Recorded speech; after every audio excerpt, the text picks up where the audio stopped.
अस्सलाम वालेकुम, मैं हूं अलीना शिगरी। भारत का जंगी जुनून खित्ते के अमन के लिए खतरा बना हुआ है। मौजूदा हालात पर आलमी बरादरी में भी तशवीश पाई जाती है। अमरीकी वजीर खारजा मार्को रूबियो ने दोनों ममालिक से राब्ता करके कशीदगी खत्म करने का कहा है। पहलगाम फॉल्स फ्लैग ऑपरेशन में भारतीय हुकूमत और रॉ के मुलविस होने से मुताल्लिक खुफिया दस्तावेजात और भारतीय हुकूमत के मौजूदा इकदामात को देखा जाए तो लगता नहीं है कि भारत जारियत के बगैर पीछे हटेगा। इसीलिए भारतीय जारियत का मुंह तोड़ जवाब देने के लिए पाक फौज ऑपरेशनल मशकें कर रही है। सिफारती सतह पर हुकूमती कोशिशें, वफाकी वज़रा के बयानात और ऑल पार्टीज कॉन्फ्रेंस बुलाने में ताखीर समेत मौजूदा हालात पर गुफ्तगू करने के लिए दावत दी है। प्रोग्राम में वफाकी वज़ीर इत्तलात अताउल्लाह तारर साहब को। तारर साहब, बहुत शुक्रिया प्रोग्राम में वक्त निकालने के लिए। तारर साहब, टू बिगिन विद, जिस तरह मैंने कहा कि आपकी जो अर्लियर स्टेटमेंट थी, जो कि भारत में बहरहाल इसको बहुत इसके टाइमिंग पे भी सवाल उठाया जा रहा है, बट दैट हैज लैप्स्ड। इस वक्त लेटेस्ट पाकिस्तान भारत के दरमियान जो टेंशंस है उसको लेके क्या हमारे पास इत्तलात हैं और जो एप्रीहेंशंस हैं regarding any sort of miss adventure from the other side, वो कितना इमिनेंट है, वो उसके बादल किस हद तक मंडला रहे हैं? देखिए, पहली बात तो ये है कि हमने बड़ा टाइमली उस रात भारत को और इंटरनेशनल कम्युनिटी को पैगाम दिया। भारत को तकलीफ इस बात की है कि इनको पता कैसे लग गया और इनके पास कंफर्म्ड इंटेलिजेंस रिपोर्ट्स कैसे आ गई और इन्होंने टाइमली रिस्पांस कैसे दे दिया। देखिए, भारत जो है वो इस ताक में रहता है कि कोई ना कोई सिचुएशन में एक्सप्लॉइट करूं, कोई ना कोई मैं जो है वो मिस एडवेंचर करूं। 2019 में भी यही किया था ना इन्होंने। 2019 में पुलवामा के बाद भी उसको बहाना बना के, जवाब बना के उन्होंने हमला किया, जिसके बाद इनके 2 जहाज गिरे, इनका एक पायलट कैप्चर हुआ और fantastic cup of T P के वो वापस गया।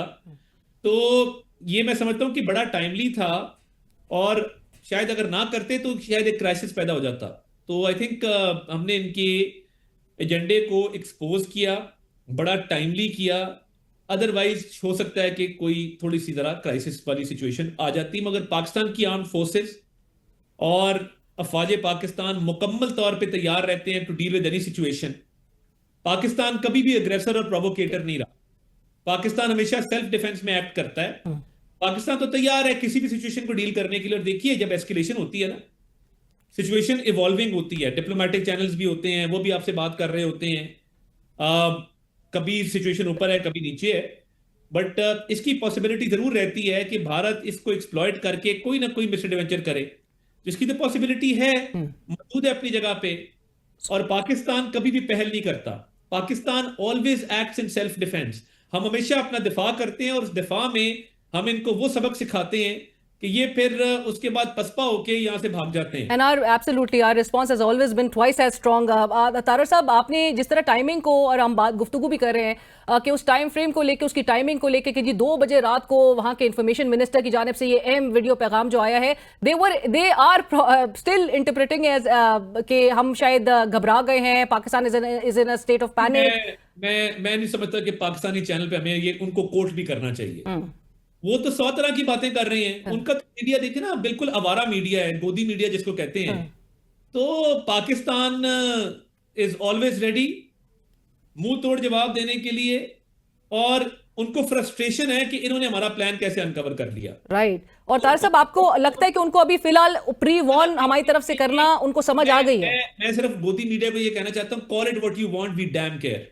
हमें कोई परवाह नहीं है आपके व्यूज की, क्योंकि आप नैरेटिव की वॉर हार चुके हैं अपने सेंसेशनलिज्म की वजह से, अपनी येलिंग की वजह से, अपनी अनरीजनेबिलिटी की वजह से और लैक ऑफ क्वालिटेटिव आर्ग्यूमेंट्स की वजह से। तो उसके बाद आप जो मर्जी कहते रहें, आपका नैरेटिव फेल है, आपकी डिप्लोमेसी फेल है। आप जो दुनिया से एक्सपेक्ट कर रहे थे कि पता नहीं दुनिया के ममालिक कैसे भारत की सपोर्ट में आ जाएंगे और खड़े हो जाएंगे पाकिस्तान के खिलाफ, तो अल्लाह का शुक्र है मार खाई है। डिप्लोमेटिक फ्रंट पे भी, नैरेटिव फ्रंट पे तकलीफ क्या है, हमारे खिलाफ क्या तकलीफ है, या उस रात जो मैंने कहा उसके खिलाफ क्या तकलीफ है? आपका क्या ख्याल है? पाकिस्तानी चैनल्स क्यों क्यों बैन कर रहे हैं? पाकिस्तानी एंकर्स को क्यों बैन कर रहे हैं?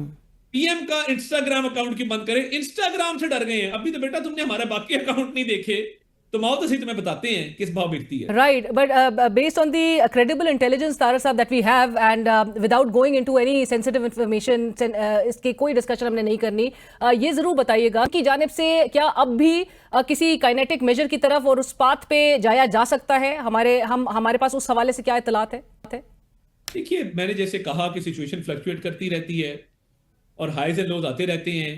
कभी ज्यादा एस्केलेशन होती है, कभी कम होती है, ये चीजें चलती रहती है साथ साथ। But having said that, India की बदनीति और बगैर एविडेंस के पहलगाम का पूरा मुद्दा पाकिस्तान पे डालना, और उसके बाद जो एविडेंस आई है कि जी FIR हो रही है 2:30 पे, 2:20 पे वाकया खत्म हुआ है, 10 मिनट के अंदर।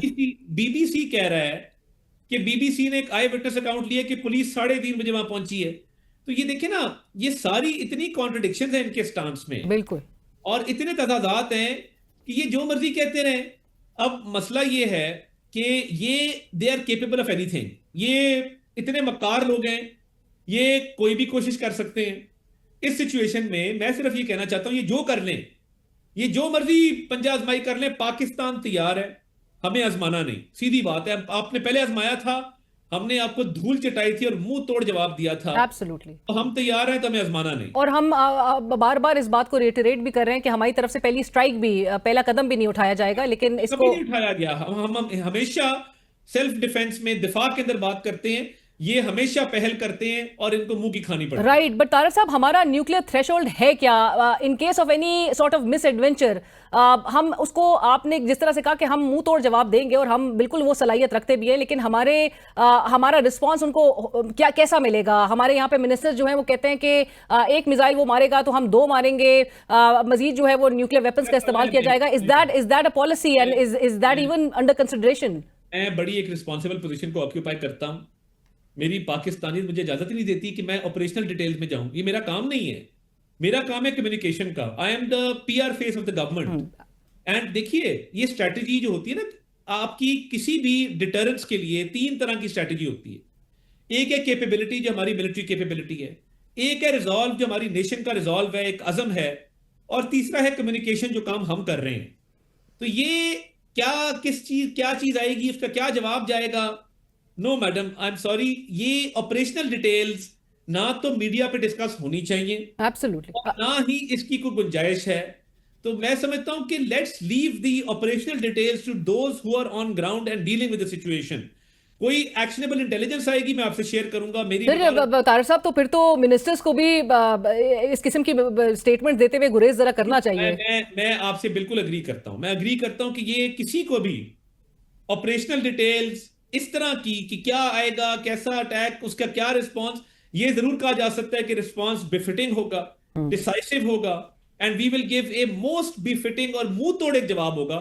ये बिल्कुल एब्सोल्युटली हमारा रिजॉल्व है, हमारी आर्म फोर्सेस तैयार हैं, हम डिफेंड करेंगे।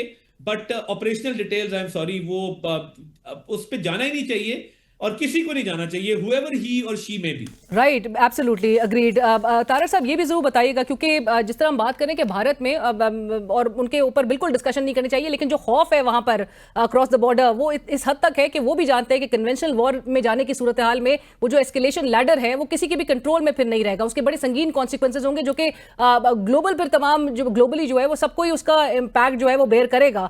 अभी जो गुज़िश्ता रोज जो कॉन्टैक्ट स्टैब्लिश हुआ है प्राइम मिनिस्टर शहबाज शरीफ साहब से US secretary of state Marco Rubio की जो गुफ्तगू हुई है, उसमें अमेरिका की जानिब से हमसे कहा जा रहा है कि हम कोऑपरेट करें भारत के साथ रिगार्डिंग दिस इंसिडेंट, और ये जो अटैक है इसकी इन्वेस्टिगेशंस को लेके, एक जो कि हम ऑलरेडी कह रहे हैं कि हम तो न्यूट्रल और इम्पार्शियल इंक्वायरी के लिए तैयार है, सो हमसे कोऑपरेट करने का क्यों कहा जा रहा है तार साहब? मैं ये समझता हूँ कि हमें जो भी डिप्लोमेटिक एंगेजमेंट होती है, और दोस्त ममालिक हैं, हमारे तमाम ममालिक से अच्छे ताल्लुकात हैं, हम उनके सामने पूरा एक सिनारियो रखते हैं, और उनको भी पता है कि पाकिस्तान ने इन्वेस्टिगेशन की जो ऑफर की है वो पाकिस्तान के इसमें हाथ साफ है बिल्कुल। और पाकिस्तान ने जो इन्वेस्टिगेशन का कहा है उसमें देखिए ना, अब इंडिया उससे बिल्कुल कब भाग रहा है, और भागेगा, क्योंकि उनको ये सूट नहीं करता है। उन्होंने जो एक पूरी साजिश घड़ी और एक पाकिस्तान पे बगैर एविडेंस के इल्जाम लगाया, तो देखिए ना, वो ऐसे इंसिडेंट्स को यूज करते हैं टू देयर एडवांटेज। हम तो फ्रंटलाइन स्टेट है टेररिज्म के खिलाफ, हम क्यों टेररिज्म करेंगे भाई? आप ट्रांसनेशनल रिग्रेशन करते हैं, सिखों को मरवाते हैं, US कनाडा में, पाकिस्तान में कार्रवाइयां करवाते हैं। कलभूषण आपका हमने बंद किया हुआ जो यहाँ पे दहशतगर्दी कर रहा था। तो विक्टिम पाकिस्तान है टेररिज्म का, क्या आप हैं? पाकिस्तान फ्रंटलाइन स्टेट है, आप टेररिज्म भी करें और विक्टिम भी बने, दुनिया को इस बात की समझ आ रही है। तो देखिए, ऑब्वियसली दुनिया का एक कंसर्न है, दुनिया के ममालिक का एक कंसर्न है, वो डी एस्केलेशन चाहते हैं, वो दोनों ममालिक से बात करते हैं और अपना कंसर्न एक्सप्रेस करते हैं, मगर भारत को जो सफारती कामयाबी की तवक्को थी वो उनको नहीं मिल सकी। तार साहब, आपकी इजाजत से एक ब्रेक शामिल करते हैं, नाज़रीन कहीं मत जाएगा। वजीर इत्तलात अता तारर साहब हमारे साथ प्रोग्राम में मौजूद हैं, और एक ब्रेक के बाद डिस्कशन को आगे बढ़ाते हैं। Welcome back. डिस्कशन को आगे बढ़ाते हैं। तारर साहब, आप नहीं समझते कि जहां पर आपने जिस तरह से कहा, और मेरे ख्याल से पूरी आवाम जो है इस बात पे यूनाइटेड है कि हमारे पास वो तमाम इंक्रिमिनेटिंग एविडेंसेस मौजूद हैं और बावजूद उसके हमसे ही जो डू मोर का जो मुतालबा है वो किया जाता है और हमसे कॉन्टैक्ट, चाहे बराह रास्त कॉन्टैक्ट रीस्टैब्लिश करने की बात की जा रही है। हमारे पास तो तमाम एविडेंसेस इनके मौजूद है। हम जिस तरह से एक विक्टिम आपने कहा कि हम हैं और हम खुद हालते जंग में हैं। सो ये इस हवाले से प्राइम मिनिस्टर साहब ने कुछ कन्वे किया है यूएस सेक्रेटरी ऑफ स्टेट को? ये एक तो कोई डूम और का मुतालबा नहीं है, पहले हम ये चीज तय कर लें। State of the union address उनके प्रेसिडेंट का एक अहम सदारती खिताब होता है। अब उस खिताब में उन्होंने पाकिस्तान का शुक्रिया किया, पाकिस्तान के टेररिज्म के खिलाफ एफर्ट्स को अप्रिशिएट किया और कहा कि जो आपने जो टेररिस्ट एप्रीहेंड किया है आपका शुक्रिया है, पाकिस्तान के एफर्ट्स को कमेंट किया। मैं समझता हूं कि देखिए, दुनिया जानती है कि पाकिस्तान की दहशतगर्दी के खिलाफ जंग में क्या खिदमात हैं, क्या कॉन्ट्रीब्यूशंस हैं, और पाकिस्तान ये ऑब्वियसली डिफरेंट फोरम्स पे एविडेंस रखता रहता है भारतीय इन्वॉल्वमेंट की भी। तो सफारती और नैरेटिव डोमेन में जो पाकिस्तान को कामयाबी मिली है, इसी की बदौलत मिली है कि पाकिस्तान ने अपना केस अच्छा प्रेजेंट किया है और एंकर्स, जर्नलिस्ट, मीडिया पाकिस्तान के नैरेटिव के साथ खड़ा हुआ है। तो ऑब्वियसली उस पर मैंने जैसे कहा, दुनिया के ममालिक का एक कंसर्न होता है और वो कंसर्न एक्सप्रेस करते हैं डी एस्केलेशन के लिए, वो दोनों साइडों को कहते हैं। बिल्कुल ठीक है, उन्होंने कंसर्न एक्सप्रेस किया है और एक एंगेजमेंट की है, अच्छी बात है। एंगेजमेंट ऐसी होनी चाहिए जो दुनिया के ममालिक हैं, जिस तरह चीन ने हमारे साथ एंगेजमेंट की है, तुर्किया ने की है, बाकी ममालिक कर रहे हैं। तो मैं समझता हूँ कि ये एंगेजमेंट ऐसी सिचुएशन में जारी रहती है। बट लेकिन तारर साहब, आपको अगले का रवैया भी समझ आ रहा है, वो तो एंगेजमेंट के वो तो मजीद इस नहीं, लेट्स नॉट गो देयर ना। देखिए ना, फॉरेन पॉलिसी संजीदा मामला है कोई, और देखें डोनाल्ड ट्रंप की स्टेटमेंट आप चलाए ना जरा, उन्होंने क्या कहा? उन्होंने कहा दोनों ममालिक से हमारे अच्छे ताल्लुकात हैं and we have good relation with both countries and we want de escalation. उनकी पॉलिसी जितनी भी है उस स्टेटमेंट से फ्लो करती है और उसमें मैं समझता हूं कि भारत को उसमें नुकसान है। भारत की तवक्को बहुत और थी कि शायद पाकिस्तान को जो है वो इतनी कामयाबी नहीं मिलेगी। तो मैं समझता हूं कि ये वहां से सारी चीजें फ्लो कर रही हैं और दोनों ममालिक से बात करें, अच्छी बात है। बिल्कुल एक रैशनल एक फ्रंट पे जो है वो गुफ्तगू होनी चाहिए, इस किस्म की बात होनी चाहिए। बट तार साहब, as you mention in the discussion के वहाँ पर उनको जाहिर है अपने वोटर्स को भी वो करना है, उनको माइल करना है। वो इलेक्शन में भी जा रहे हैं, वो जिस तरह की एक जारहाना अप्रोच अडॉप्ट किए हुए हैं वो सब कुछ नजर आ रहा है। और उनके बार बार जो जिस तरह से एक बात हाईलाइट की जाती है कि जी उन्होंने अपने सर्विसेज चीफ्स को एक फ्री हैंड दे दिया है to give a crushing response to Pakistan. Has Pakistan given a free hand and go ahead to our chiefs as well? नहीं, यहाँ पे कोई गो हेड देने की जरूरत नहीं होती है। वेयर ऑन हाई अलर्ट, हम तो अपने आप को डिफेंड कर रहे हैं ना। गो हेड तो वो अपने मिस एडवेंचर का करते हैं, उसका प्रचार करते हैं। हमारे यहाँ जब नेशनल सिक्योरिटी कमेटी की मीटिंग हो गई और उस कमेटी के एलामिया में ये बात दर्ज थी कि कोई भी मिस एडवेंचर हुआ तो हम मुंह तोड़ जवाब देंगे, तो दैट इज इट। हम ये तो बड़ी बेवकूफाना उनकी स्ट्रेटजी है कि हमने गो हेड दे दिया है। और जो वहां से मुखालिफ आवाजें जो आ रही हैं तो उनको वो बरतरफ भी कर रहे हैं। जी, मैंने कहा कि जो मुखालिफ आवाजें आ रही हैं उनके जनरल से लेके एयरफोर्स में भी उनको बरतरफ किया जा रहा है कि जो इसके अगेंस्ट बात कर रहे हैं। ये वो देखिए ना, उनके vice chief of air staff को बरतरफ किया गया।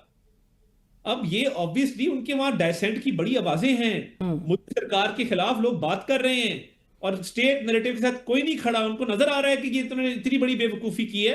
तो मैं समझता हूं कि पाकिस्तान को अल्हम्दुलिल्लाह बड़ी कामयाबी मिली है इन तमाम डोमेन्स के अंदर। राइट। तारा साहब, ये भी जरूर बताइएगा, गुज़िश्ता रोज वजीर आजम के मुशीर राना सनाउल्लाह साहब ने ये कहा कि इमरान खान साहब को जेल से बाहर ले आना चाहिए और एपीसी बुलाना चाहिए, उसमें बिठाना चाहिए। हुकूमत सोच रही है और कब तक ये एपीसी बुलाने की या फिर एक जॉइंट पार्लियामेंट सेशन के लिए कब तक कन्वीन होते हुए हम देखेंगे? देखिए, मैं ये समझता हूं कि जॉइंट सेशन भी हो सकता है, नेशनल असेंबली का सेशन भी हो सकता है, उसकी बातचीत चल रही है और बड़ा सूदमंद होगा जिस तरह सेनेट से यूनिफाइड आवाज गई है और सेनेट ऑफ पाकिस्तान ने भरपूर तरीके से तमाम पॉलिटिकल पार्टीज ने उसमें जॉइंट रेजोल्यूशन में हिस्सा लिया है। तो पॉलिटिकल कंसेंसस तो है और मैं समझता हूँ आज मैं आपसे बात कर रहा हूँ not as PMLN representative, as a Pakistani. अब कोई PMLN, PTI, Peoples Party, JUI, ANP, MQM नहीं है। हम सारे पाकिस्तानी की तरह बात कर रहे हैं और इस सिचुएशन में हम पाकिस्तान की सालमियत, पाकिस्तान की दिफा, पाकिस्तान की आर्म्ड फोर्सेस के साथ खड़े हैं और मुकम्मल रिजॉल्व और एक बहुत ही स्ट्रॉन्ग अज़म के साथ खड़े हैं। बतार साहब, ये आवाज़ें जो है इवन असेंबली के अंदर फ्लोर ऑफ द हाउस भी ये आवाज़ें जोर पकड़ रही हैं कि आपको पार्टी हेड्स को तमाम को ऑन बोर्ड लेना चाहिए। अब नाउ मामला तो नहीं है ना। देखें, दुनिया में जब ऐसे क्राइसिस होते हैं वो ऑल पार्टीज कॉन्फ्रेंस थोड़ी बुलाते हैं। हाउस से बात होती है कि वो एक स्ट्रेंथ का फोरम है, एक इलेक्टेड फोरम है, वहां से बात जाती है। दुनिया में ये ट्रेंड्स हैं, तो ऑल पार्टी तो डोमेस्टिक इशू हो तो उस पर बुलाई जाए ना, उस पर बातचीत की जाए। तो मैं समझता हूं कि ये अच्छा है कि पार्लियामेंट के फ्लोर से जब आवाज जाती है तो बाहर उसका इंपैक्ट आता है इंटरनेशनल कम्युनिटी पे, इंटरनेशनल फोरा के ऊपर। तो that is the way to go. और तारिक साहब, ये मतलब डिफेंस मिनिस्टर ने भी कहा कि ये डिस्कस हुआ था, फॉर्मर प्राइम मिनिस्टर को जेल से बिल्कुल नहीं इसमें इंक्लूड किया जाएगा, नहीं पैरोल पे बाहर लेके आया जा सकता। So the government is clear on this. नहीं, देखिए, ऐसे मौके को अपनी पॉलिटिकल अपॉर्चुनिटी के तौर पे इस्तेमाल नहीं करना चाहिए। हम पाकिस्तान की बात करें, बाकी ये जो मामलात हैं उनके कन्विक्शन के, उनके अपने केसेस हैं, उनका अपना मामला है, इसमें पेरोल कहां से आ गया? मैं तो समझता हूं कि ये एक इस ऐसे मौके को पॉलिटिकली अपने फायदे के लिए इस्तेमाल नहीं करना चाहिए, मेरा ये बिलीफ है। राइट। तार साहब, इस पे भी जरूर रिस्पॉन्ड करिएगा कि जो हमारे डीजीआई हैं लेफ्टिनेंट जनरल मोहम्मद आसिम मलिक साहब, he is been given an additional charge, और जो नेशनल सिक्योरिटी एडवाइजर के तौर पे उनकी जो अपॉइंटमेंट हुई है, कि दो अब की पोजीशन पे, this is the first time that we are seeing this in Pakistan history. क्यों? देखिए, ऐसी सिचुएशन में जहां पे एक सिक्योरिटी सिचुएशन भी है, इंटरनेशनल डिप्लोमेसी भी चल रही है, general Asim Malik is a very very thorough professional, very competent person, और इन मामलात के अंदर उनकी बड़ी महारत है, इंटरनेशनल रिलेशंस के हवाले से भी महारत है, और एज सिक्योरिटी के मामलात में भी महारत है। वो पीएचडी हैं, he has much to his credit. तो आई थिंक इन हालात में एक अच्छी अपॉइंटमेंट है, और इसकी बड़ी, मेरा ख्याल है अक्रॉस द बॉर्डर भी उनको बड़ी तकलीफ हुई होगी। तो मैं समझता हूं कि एक अच्छा डिसीजन है जो उनको इजाफी चार्ज दिया गया है, और वो इस के साथ बड़ा इंसाफ करेंगे और बड़े अच्छे तरीके से अपनी रिस्पॉन्सिबिलिटी निभाएंगे। राइट। तारिक साहब, एक जरूर मैं ये सवाल करना चाहूंगी कि जहां पर आपने मेंशन किया कि भारत में जो हमारे न्यूज़ चैनल्स, हमारे यूट्यूब चैनल्स ये ब्लॉक किए गए हैं, व्हिच अगेन शोज के जी they're in a state of panic, हमारे यहाँ पे कर दिए गए हैं उनकी एंड से जो चैनल्स हैं ब्लॉक। मैंने जैसे आपको कहा कि about their media we damn care, मैं तो क्या कहूं इनको। देखें, ये घबरा के इन्होंने बंद किए ना, तो हम तो बैठे हैं, हम तो एंटरटेनमेंट के तौर पे लेते हैं। जब इनके वो कार्टूनिश लोग आते हैं, तरह तरह की बातें करते हैं, उसकी बड़ी एंटरटेनमेंट वैल्यू है। आप भी देखा करें, कई दफा they are it's like a comedy, stand up comedy चल रही होती है। तो वी डोंट केयर, यहाँ पे चलाते रहे। हमने बहरहाल आज मेरी मीटिंग थी पाकिस्तान ब्रॉडकास्टर्स एसोसिएशन के साथ जी। इंडियन गाने एफएम पे बंद हुए, पहले एयर स्पेस बंद की थी, हमने एयरवेज बंद कर दिए हैं। तो वो वेलकम मूव है, मैंने उनको खत लिखा है, उनका शुक्रिया अदा किया है कि स्टेट को यहां पे रेगुलेट नहीं करना पड़ा, गवर्नमेंट को नहीं कहना पड़ा कि जी ये काम करें, खुद मीडिया ने किया है, और without regulation, without compulsion, without कोई ऑर्डर किया है। तो हम सलाम पेश करते हैं इस पेट्रियटिज्म को, और यहां पे पाकिस्तान में बड़ी आजादी है। तो मैं समझता हूं कि ये इंडिया की घबराहट है कि उन्होंने हमारे चैनल्स बंद किए, और मीडिया का एक अच्छा किरदार है जो उनको चुभ रहा है वहां पे। और सोशल मीडिया का भी असर मद्देनजर रखते हुए तारिक साहब, गवर्नमेंट कंटेम्पलेट कर रही है कि हम ट्विटर एक्स पर बैन भी लिफ्ट कर दें, ताकि वीपीएन के बगैर इस्तेमाल किए हम उनको एक मुंह तोड़ जवाब दे सके। देखिए, मैं समझता हूँ सोशल मीडिया गेम हमारी बड़ी अप है। पाकिस्तान के मीमर्स ने जो काम कर दिया है ना, वो इंडिया वाले परेशान हो गए हैं कि ये किस तरह की मामला है कि हमारी मीम गेम भी इनसे ऊपर है, ह्यूमर को इस्तेमाल कर रहे हैं। तो आई थिंक सोशल मीडिया भी बड़ा बेफिटिंग रिस्पांस है। बाकी सब जुडिस मैटर है, देखते हैं। तारिक साहब, एक्स लिफ्ट कर दें, फिर वीपीएन के जरिए हमें मुश्किलात नहीं फेस करनी पड़े। या फिर टीयर ने कोर्ट में एक जवाब जमा कराया हुआ है, और ये सब जुडिस मैटर है, देखते हैं इस पे क्या way forward. Right, thank you so much, बहुत शुक्रिया तारिक साहब हमें ज्वाइन करने के लिए। वजीर इत्तलात अता तारर साहब इस वक्त हमसे गुफ्तगू कर रहे थे। और नाज़रीन, इस वक्त हमें प्रोग्राम में ज्वाइन कर रहे हैं सीनियर रहनुमा पाकिस्तान तहरीक इंसाफ अली मोहम्मद खान साहब। अली मोहम्मद खान साहब, अस्सलाम वालेकुम, बहुत शुक्रिया प्रोग्राम के लिए वक्त निकालने के लिए। अली मोहम्मद खान साहब, गुफ्तगू का आगाज़ इस बात से कि आप जानते हैं पाक भारत जो इस वक्त कशीदगी की सूरत हाल है, जहाँ पर जंग के जो बादल हैं हमें जिस तरह बताया जा रहा है कि वो अभी भी हमारे सरों पे मंडला रहे हैं। इस सूरत हाल में जहाँ पर एपीसी बुलवाने का एक जो मुतालबा है वो बहुत ज़ोर पकड़ रहा है, चाहे वो आपके पार्टी के साबिक रहनुमा हो फैसल वावडा साहब, या JUIF की जानिब से भी ये इस किस्म की डिमांड जो हैं वो आ रही हैं कि इमरान खान साहब को इसमें शामिल करना चाहिए। आज वज़ीर इत्तलात अता तारर साहब कह रहे थे कि जी APC ऐसे मौके पर नहीं बुलाई जाती, जॉइंट पार्लियामेंट के सेशन की तरफ जो है वो जाया जा सकता सकता है। और इमरान खान साहब से मुतालिक जो है यानी कि जो मुकदमात हैं उस पर तो कोई उसके हवाले से कोई रियायत जो है वो नहीं बरती जानी, तो लिहाजा ये जो मामला है वो कहते हैं कि सेनेट में करारदाद पास हो के भी एक रिप्रेजेंटेशन तमाम सियासी जमातों की आ गई। आप अभी भी आपकी जमात चाहेगी कि एपीसी में अगर आपको शिरकत की दावत दी जाती है या आपके बानी को बुलाए बगैर, तो आप लोग का क्या रिस्पॉन्स होगा?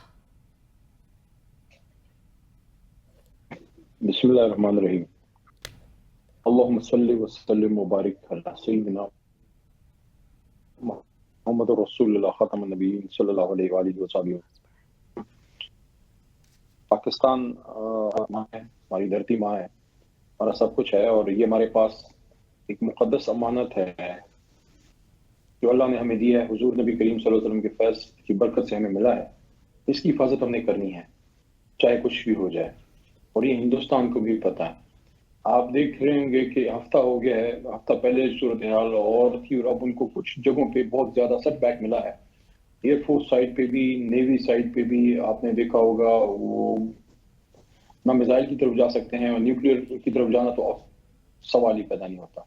मेरे ख्याल में अब उनको भी थोड़ा बहुत होश आ रहा है कि उन्होंने जज्बात में थोड़ा ओवर प्ले कर दिया और उनसे अपनी फौज नहीं संभाली जा रही। नॉर्दर्न कमांड का जो उनका कमांडर है वो भी फारिग है, उसका भी कोई काम ज्यादा मजेदार नहीं है। एयरफोर्स में भी उनके सेटबैक्स आई हैं, कुछ चेंजेस सुनना है जो वहां पे हुई हैं, और मोदी साहब ने भी अपना मुद्दा जो मोटी गर्दन से उतार के तो उधर अपने जर्नलों की मोटी गर्दनों पर डाल दिया, क्योंकि उनको पता है कि अब ये बोझ उठा वो नहीं सकते।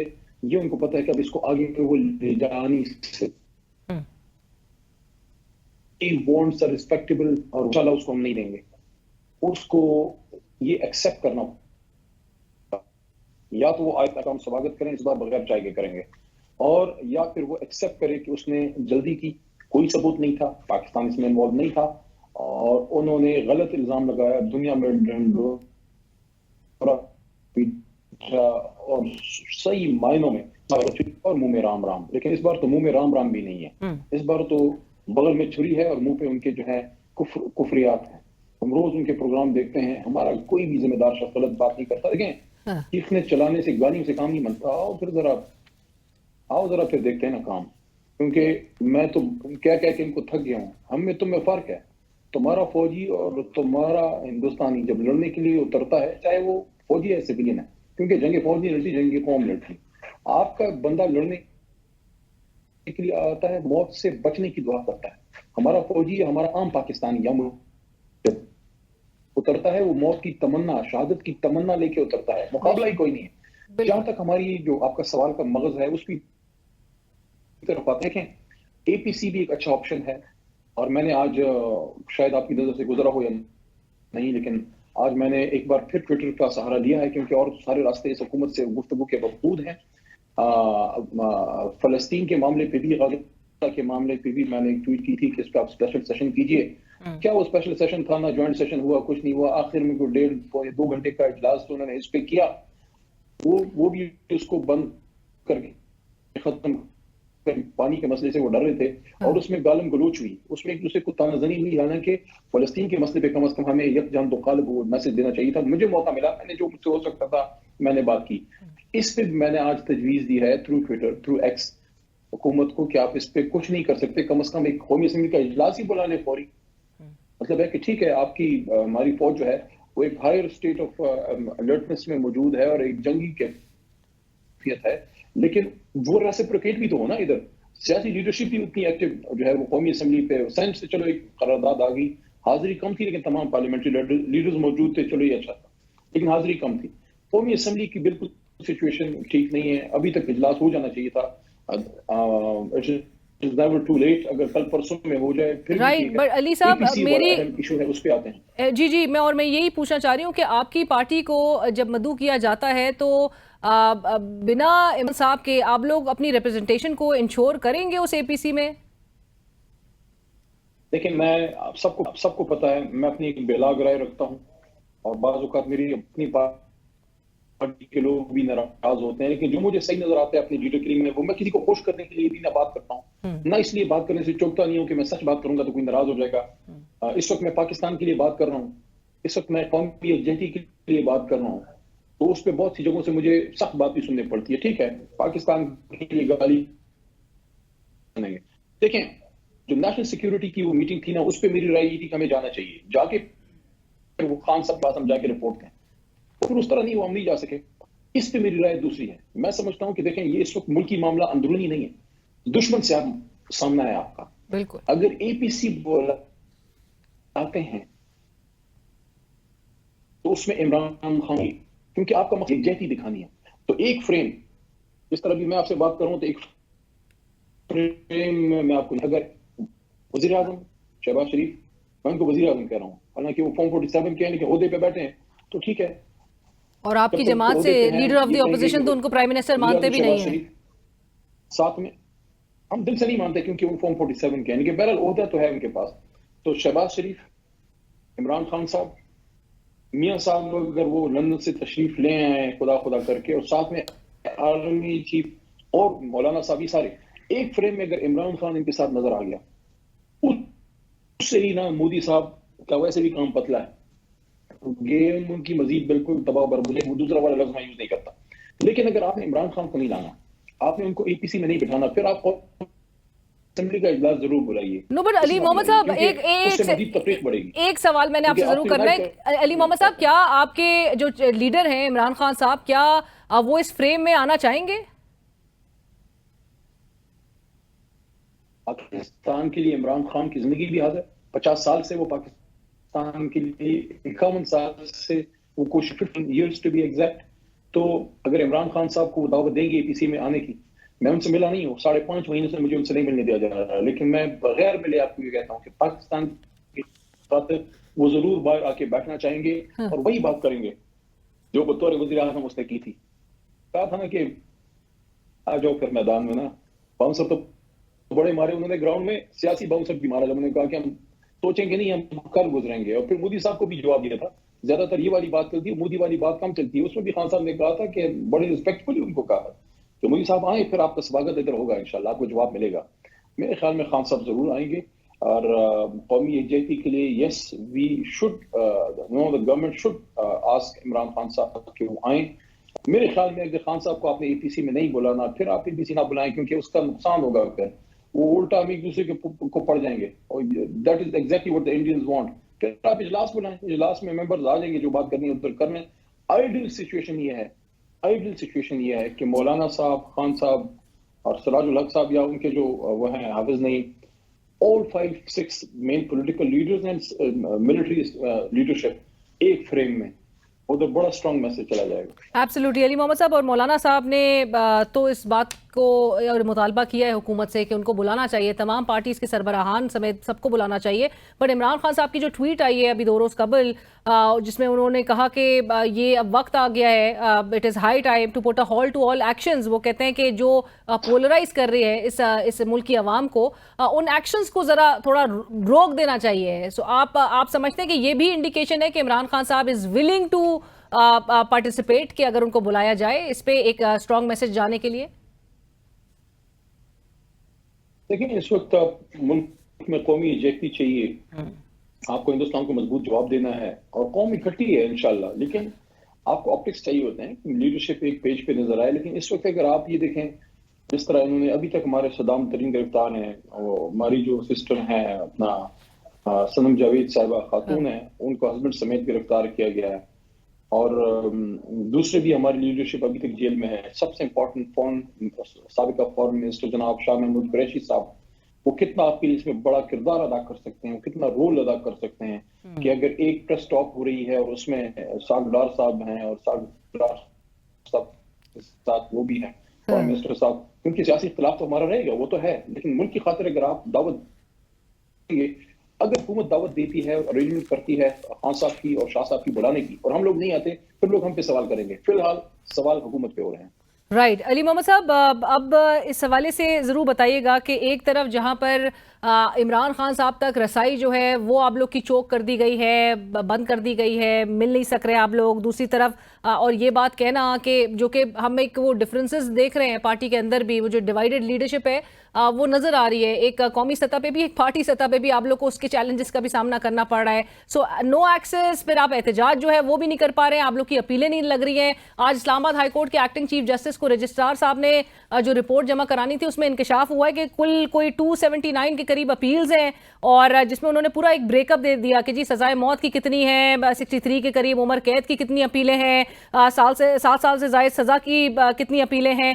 सो उसमें जो इमरान खान साहब की अपील है वो अभी मोशन स्टेज पर है। इस अपील पर पहले वो कहते हैं कि पेपर बॉक्स तैयार होगा और उसके बाद जो है वो फिर नंबर लगेगा, यानी नंबर भी नहीं लगाए। सो 2025 में अब अपीलें जो 190 मिलियन पाउंड केस से मुतालिक जो अपील है अब वो रवां बरस भी नजर नहीं आती। सो जहां पर ये सब कुछ आप लोग के लिए अब दरवाजे बंद हो चुके हैं, तो आप लोग की स्ट्रैटेजी है क्या?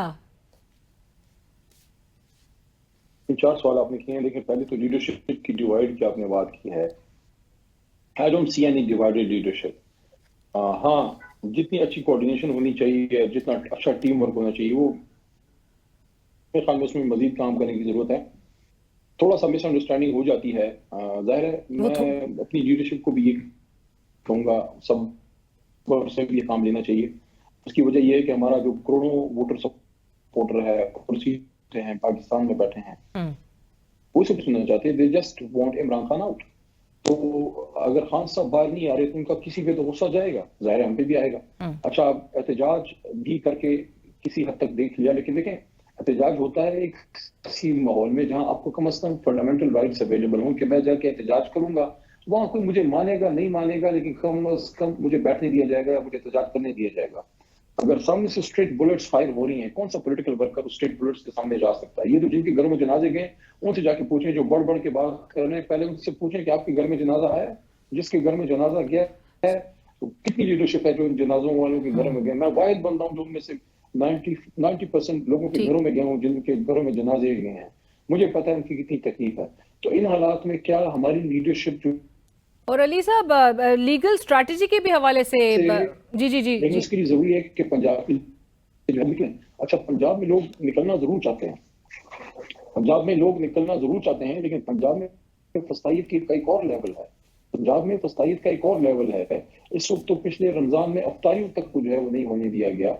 तो इन हालात में कुछ ऑप्शंस जो है हमारी लीडरशिप उस पर सोच रही है। बार बार मीटिंग्स भी होती हैं। लेकिन अली साहब, आपकी पार्टी के अंदर से ये आवाजें आ रही हैं कि आप लोग के पास स्ट्रैटेजी का फुकदान है, एक पॉलिटिकल स्ट्रैटेजी का भी फुकदान है। इमरान खान साहब मजबूत हैं, केस मजबूत है, लेकिन वकील कमजोर है। ये अगर आप लोग को एहतजाज की इजाजत नहीं दे रहे तो क्या इसी तरह से, और जो क्रिटिसिज्म हो रहा है सपोर्टर्स की तरफ से भी कि लीडरशिप बाहर निकल रही नहीं है, वोटर जो और सपोर्टर जो है उससे तो हर कॉल पे आप लोग के पीछे वो निकला है? मैं नहीं समझता कि लीडरशिप नहीं निकलती। लीडरशिप सारी निकली है। पंजाब से कुछ लोगों को इश्यूज जरूर थे, वो मैंने आपको बता दिया है। मुझ समेत सारे लोग निकले हैं। 25 को मैं अडेरा जिला था, बस्ट बहुत मेरे साथ थे, अली अमीन खान रोड पे थे, मरीब साहब रोड पे थे, उस वक्त शरफत साहब पार्टी में थे, वो रोड पे थे। हमारी केपीके की तमाम लीडरशिप जो है वो रोड पे थी। पंजाब की लीडरशिप भी बहुत सारे लोग निकले थे, कुछ गिरफ्तार हुए थे, डोगर साहब निकले थे, गिरफ्तार हुए थे, ज़फ़्तार गुल साहिबा निकली थी, हमाद साहब के इश्यूज हैं, लेकिन फिर भी उन्होंने कोशिश की। तो ये नहीं कह सकते कि लोग निकल नहीं रहे। हाँ, तनकीद होती है, उसको हमने बर्दाश्त करना है। लेकिन देखें, इस वक्त सिचुएशन ऐसी है, जो आपने अदालत की बात की उस पर मैं बात करना चाहूंगा। जी जी, अदालतों से 26वीं आईनी तरमीम से पहले तो मुझे कुछ उम्मीद थी, क्योंकि मैं खुद चूंकि लॉयर हूँ। लॉयर मूवमेंट में मेरे उस्ताद कराम ने वो चलाई। लतीफ अफरीदी साहब मेरे उस्ताद थे, अभी दुनिया में नहीं है, शहीद हो गए हैं। हामिद खान साहब मेरे सीनियर रहे हैं। सारे लोगों ने चलाई। क्या इस लीडरशिप के लिए चलाई थी जिस सूरत हाल है, जो हमने जितनी कुर्बानियां दी थी? तो अब तो मुझे जुडिशरी से उम्मीद नहीं है। पॉलिटिकल केसेस हैं। मैंने खान साहब को जेल में ये बात की थी और मैंने कई प्रोग्राम में ये बात की है, केसेस लीगल नहीं है, केसेस पॉलिटिकल है, इनका हल भी सियासी होगा। Right, thank you so much Ali Mohammad साहब, बहुत शुक्रिया प्रोग्राम में ज्वाइन करने के लिए। सीनियर रहनुमा पाकिस्तान अली मोहम्मद खान साहब हमसे गुफ्तगू कर रहे थे, जिन्होंने कहा 26वीं आईनी तरमीम के पास होने से पहले तक तो कोई उम्मीद थी जुडिशरी से, लेकिन अब कोई उम्मीद बाकी नहीं रही। और अगरचे डिफरेंस ऑफ ओपिनियन और छोटे मोटे इख्तलाफात पार्टी के अंदर ज़रूर मौजूद है, लेकिन बड़े ऐसे कोई डिफरेंसेस हैं नहीं। और जिस किस्म के हालात हैं जहाँ पर एहतजाज के लिए उनको तमाम राइट्स भी ना दिए जा रहे हों, तो स्ट्रेट बुलेट्स जिस तरह से फायर की जाती है, वो कहते हैं उसके लिए तो फिर उन्हीं लोगों से पूछना चाहिए कि जो गुजरे हैं इस पूरे अमल से। प्रोग्राम की टीम अलीना शिगरी को इसी के साथ इजाज़त दीजिए। अल्लाह हाफ़िज़।